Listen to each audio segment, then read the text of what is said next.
Yasi, maayos pa ba natin to? Sobrang toxic na ng relasyon nating dalawa. Yasi, gusto ko lang naman, Yasi, na payagan mo ko.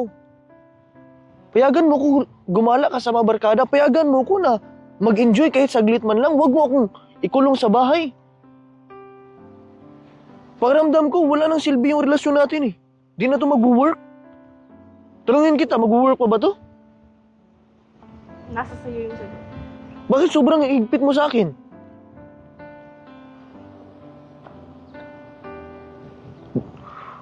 Makapag-ano ka, para namang nanay. Grabe ka kahigpit. Lahat na lang pinapakialaman mo. Sobrang toxic na, Yasi. Mas mabuti maghiwalay na lang tayo.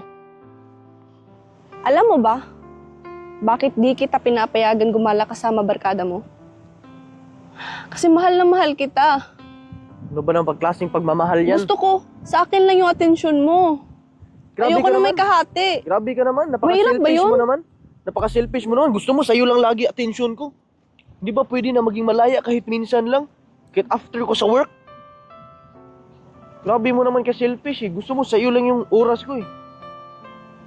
Nandun na nga ako sa bahay. Sa'yo yung oras ko habang nandun ako sa bahay. Bigyan mo naman akong chance na maging malaya kahit saglit lang. Hindi naman kita iiwan eh. Mahal naman kita eh. Pero dahil sa sobrang higpit mo, parang nababawasan yung pagmamahal ko sa'yo. Sobrang toxic na ng relasyon natin. Mas mabuti pa, Yasi, maghiwalay na lang tayo. Gusto lang, isa lang naman hiling ko eh. Huwag mo kong pakialaman. Pag gumala ako, kung di mo kayang ibigay yun, mas mabuti pa maghiwalay na lang tayo. Daniel, intindihin mo naman yung sinabi ko. Hindi ko kasi kayang tanggapin na makita kang masaya. Na hindi ako ang dahilan.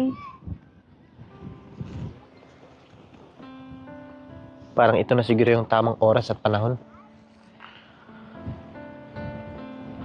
para magpaalam sa isa't isa.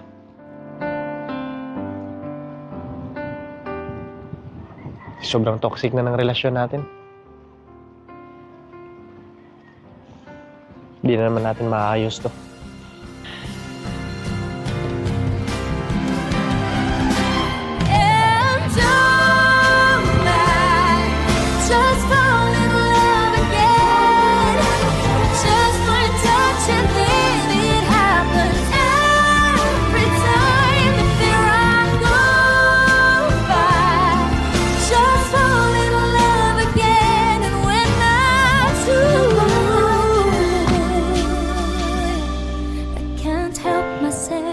I fall in love